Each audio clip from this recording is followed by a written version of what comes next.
gràcies per estar aquí.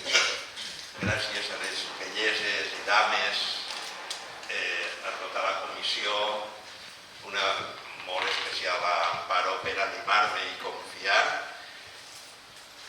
I treballar en un tema que, com altres anys, té un títol en llatí, de baix la versió en valencià, d'Itinere, o sigui, l'itinerari, el camí, a natura in os, de la natura a la boca. La paraula os, que potser no ens sona massa, si sabem que està vinculada a òscul, que és besar, os, oris, és en llatí, es diuen les paraules en dos.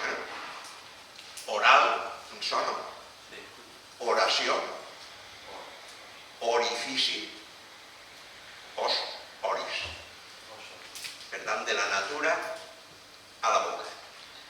Per tant, anem a parlar d'aliments que en el passat estaven en la natura i que avui en dia, ara tindrem ocasió de veure, hem transformat, hem processat i podem dur-los a la boca amb seguretat. I remarqui això, amb seguretat. En el passat, la major part dels aliments que la gent se tirava a la boca, i dic el passat, fa 10.000 anys, era provat. No havia supermercats, ni tendes, ni controls, i la gent s'envenenava. La gent moria. La gent s'intoxicava. I avui, tots els que estem aquí, podem anar amb total seguretat a qualsevol tenda d'aliments, adquirir allò que vulguem, hi ha una gamma amplíssima, i poder-lo dur a la boca amb seguretat. De que no anem a intoxicar-nos. Uno podrà tindre una al·lèrgia, que és una cosa particular, evidentment, no podrà, però el normal és que això no ha passat mai en la història de la humanitat. Mai.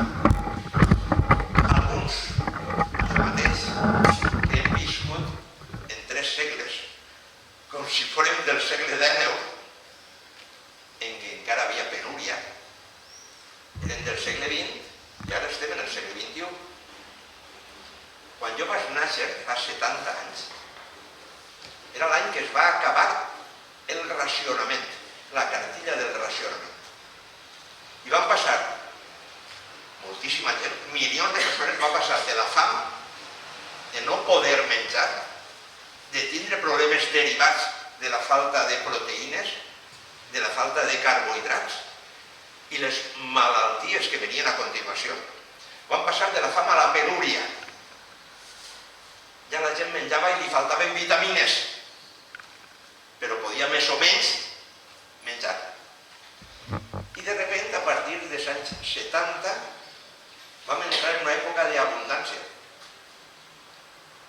on la gent ja no se moria de fam ni li faltaven vitamines, perquè ja en el que menjava tenia.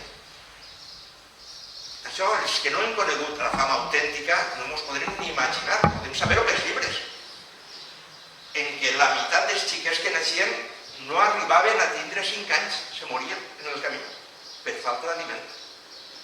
Això pareix que siga de llibres, però ha sigut una realitat terrible durant milers i milers d'anys. El nostre és una cosa excepcional.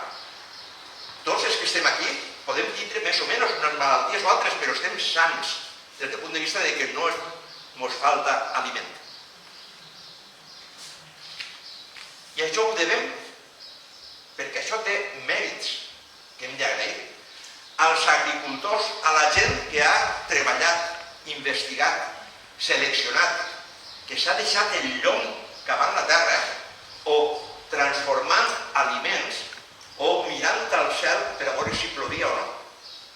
El camí ha sigut llarguíssim, però afortunadament nosaltres ara som els hereus d'aquestes coses bones. Encara així, en la meva generació vam tindre ocasió de que, com que el menjar era més poc variat que ara, era més monòton. Els xiquets s'hi al camp a agarrar coses.